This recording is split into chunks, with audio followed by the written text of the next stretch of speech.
আপনি কি জানেন এমন একজন মানুষ ছিল যার শরীর থেকে আগুন বের হতো?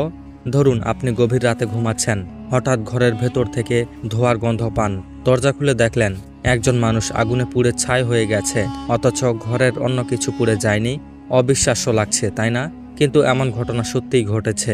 বিজ্ঞান এটাকে বলেন স্পন্টেনিয়াস হিউম্যান কম্বাসশন, মানে একজন মানুষ হঠাৎ নিজে থেকে আগুনে পুড়ে যায়। 1951 সালে মার্কিন যুক্তরাষ্ট্রে ঘটেছিল এমনই এক ভয়ঙ্কর ঘটনা। এক বৃদ্ধা মহিলার নাম ছিল মেরি রোসির। এক সকালে তার ঘরের দরজা ভেঙে পুলিশ যখন ঢুকে যায়, তখন দেখা যায় তার শরীরের শুধু পা ছাড়া সমস্ত কিছু পুড়ে ছাই।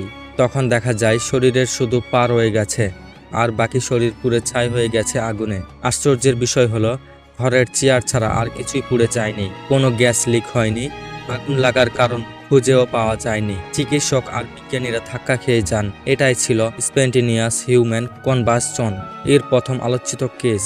এরপর দুনিয়ার বিভিন্ন জায়গা থেকে একই ধরনের 200+ কেস পাওয়া যায়। সবগুলোতেই পার্ট একই ছিল, মানুষ নিজেই জ্বলে যায় কিন্তু পাশের জিনিসগুলো আগুন ধরে না। কেউ কেউ বলে এটা হচ্ছে দেহের চর্বি ও এনজাইমের বিক্রিয়া। আবার কেউ বিশ্বাস করে এটা অলৌকিক ও অতিপ্রাকৃত কিছু। আজও বিজ্ঞান SHC এর সঠিক কারণ বের করতে পারেননি। এমনকি FBI এর রিপোর্টেও আছে এই ধরনের কেস সত্যি।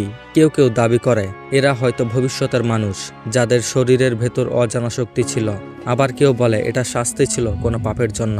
ভাবুন তো, আপনি হঠাৎ করে আগুনে পুড়ে গেলেন, অথচ আপনার পাশে বসে থাকা মানুষ কিছুই বুঝল না।